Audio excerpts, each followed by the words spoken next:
Subscribe to our YouTube channel and press the bell icon to get the latest updates. Bharat पर राज करने वाले British हुकूमत ने वर्ष 1896 में इस जेल की आधारशिला रखी। उस वक्त स्वतंत्रता संग्राम सेनानियों के लिए यह काला पानी था। देश भर के सेनानियों को इसी जेल में रखा जाता था। जेल के अंदर उन पर जमकर जुल्म ढाया जाता था और यातनाएं दी जाती थी। इसी कारण इसे काला पानी कहा जाता है।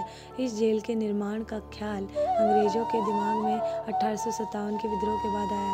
इस जेल में निर्मित 698 कमरे अंग्रेजों के अत्याचार और सेनानियों के बलिदान की दास्तां सुनाते हैं। यहाँ की जेल में कैदियों के कमरे बहुत छोटे होते हैं।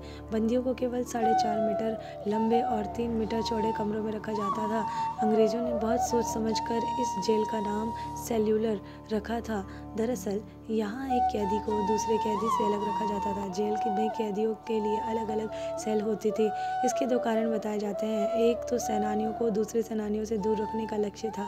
दूसरा, कैदियों को अकेले रखने से उनकी पीड़ा बढ़ जाती थी। ये अकेलापन कैदी के लिए भयावह होता था। उन्हें सिर्फ समाज से अलग करने के लिए यहाँ नहीं लाया जाता था, बल्कि उन्हें जेल का निर्माण, भवन निर्माण, बंदरगाह निर्माण आदि के काम में भी लगाया जाता था। यहाँ आने वाले कैदी ब्रिटिश शासकों के घरों का निर्माण भी करते थे। हालांकि यहाँ कितने सेनानियों को फांसी की सज़ा दी गई, इसका रिकॉर्ड जेल के रिकॉर्ड में मौजूद नहीं था। लेकिन अंग्रेजी सत्ता का विरोध करने वाले हज़ारों सेनानियों को यहाँ लाकर फांसी दे दी गई थी। तोपों के मुंह पर बांधकर उन्हें उड़ा दिया जाता था। कई ऐसे भी थे जिन्हें तिल कर मारा जाता था। इसके लिए अंग्रेजों के पास सेल्यूलर जेल का अस्त्र था। यह शब्द भारत में सबसे बड़ी और बुरी सज़ा के लिए एक मुहावरा बना हुआ था। ये जेल गहरे समुद्र से घिरी हुई है। जेल के चारों ओर कई किलोमीटर तक केवल समुद्री जल ही दिखता है। कोई भी कैदी इसे आसानी से पार नहीं कर सकता था। चारों ओर समुद्र से घिरे होने के कारण जेल की चारदीवारी काफ़ी छोटी थी।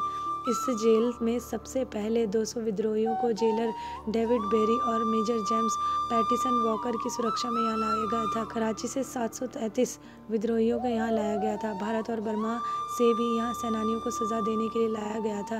इसका मुख्य भवन लाल ईंटों से निर्मित है। ये ईंटें बर्मा से मंगवाई गई थी। इस भवन की 7 शाखाएँ हैं। भवन के बीचों बीच एक टावर है। इस टावर से ही सभी कैदियों पर नज़र रखी जाती है। प्रत्येक शाखा 3 मंजिल की बनी है। इसमें कोई शयन कक्ष नहीं था और कुल 698 कोठरियाँ थीं। एक कोठरी का कैदी दूसरी कोठरी के कैदी से कोई संपर्क नहीं रख सकता था।